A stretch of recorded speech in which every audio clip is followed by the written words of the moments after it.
যদি তৃতীয় বিশ্বযুদ্ধ শুরু হয় তাহলে বেশ কয়েকটি দেশ নিরাপদ থাকবে। শুধু তাই নয়, পারমাণবিক যুদ্ধ, আগ্নেয়গিরির অগ্ন্যুৎপাত কিংবা গ্রহাণুর আঘাতের পরও এসব দেশ ভালো থাকবে। তাই আমাদের চ্যানেলটি সাবস্ক্রাইব করে এমন দেশগুলোর তালিকা দেখে নিন। দেখুন আপনার প্রিয় দেশটি এ তালিকায় আছে কিনা এবং আজ থেকে সেখানে যাওয়ার পরিকল্পনা করুন। বর্তমান বিশ্বে প্রায় 13,000 পারমাণবিক বোমা রয়েছে। তৃতীয় বিশ্বযুদ্ধ শুরু হলে তা পারমাণবিক যুদ্ধের পর্যায়ে চলে যাবে। পারমাণবিক যুদ্ধে 5 বিলিয়ন বা 500 কোটির বেশি মানুষ মারা যাবে। এই যুদ্ধে চীন, ফ্রান্স, রাশিয়া, যুক্তরাজ্য ও যুক্তরাষ্ট্রের খাদ্য উৎপাদন 97% কমে যাবে। এরপরও কিছু দেশ তাদের জনগণকে খাওয়ানোর জন্য পর্যাপ্ত খাদ্য উৎপাদন চালিয়ে যেতে পারবে। এমন নিরাপদ দেশের তালিকায় প্রথমেই আছে অস্ট্রেলিয়া। খাদ্য সরবরাহের বিশাল বাফার এই দেশটি। এখানে রয়েছে কোটি কোটি অতিরিক্ত মানুষকে খাওয়ানোর সম্ভাবনা, ভালো অবকাঠামো, বিশাল শক্তির উদ্ধৃত, উচ্চ স্বাস্থ্য সুরক্ষা এবং প্রতিরক্ষা বাজেট দেশটিকে সম্ভাবনাময় করে তোলে। তালিকায় দ্বিতীয় অবস্থানে রয়েছে নিউজিল্যান্ড।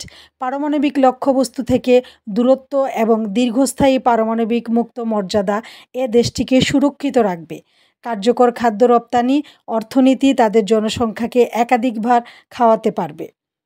এই তালিকায় স্থান পাওয়া উত্তর গোলার্ধের একমাত্র দেশ আইসল্যান্ড। দেশটির দূরত্বের কারণে সবচেয়ে পারমাণবিক যুদ্ধ অঞ্চলের মধ্যে একটি নিরাপদ দেশ। তালিকায় চতুর্থ ও পঞ্চম অবস্থানে রয়েছে যথাক্রমে সলোমন দ্বীপপুঞ্জ ও ভানুয়াতু। গ্রীষ্মমণ্ডলীয় ভূগোল এবং সাধারণ সময়ে প্রচুর খাদ্য উৎপাদন দেশ দুটিকে সুরক্ষিত রাখে। উচ্চ প্রযুক্তিগত উৎপাদন ও জ্ঞান অর্থনীতির অভাব দেশগুলোর পুনরুদ্ধার কঠিন করে তুলবে। এরপর রয়েছে ইন্দোনেশিয়া, ফিলিপাইন ও মরিশাস। পারমাণবিক যুদ্ধের পরে তাদের জনসংখ্যার জন্য পর্যাপ্ত খাদ্য উৎপাদন করতে সক্ষম হবে।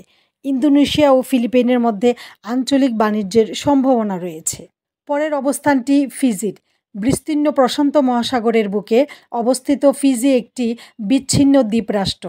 দেশটির সবুজ অরণ্য, সমৃদ্ধ খনিজ সম্পদ এবং প্রাচুর্যপূর্ণ মাছের ভাণ্ডার ফিজিকে বৈশ্বিক অনিশ্চয়তার মাঝে এক আকর্ষণীয় নিরাপদ আশ্রয়স্থলে পরিণত করেছে। ডেনমার্ক ইউরোপীয় ইউনিয়ন এবং নেটোর সদস্য হলেও তার স্বায়ত্তশাসিত অংশ গ্রিনল্যান্ড কৌশলগতভাবে দূরবর্তী ও রাজনৈতিকভাবে নিরপেক্ষ।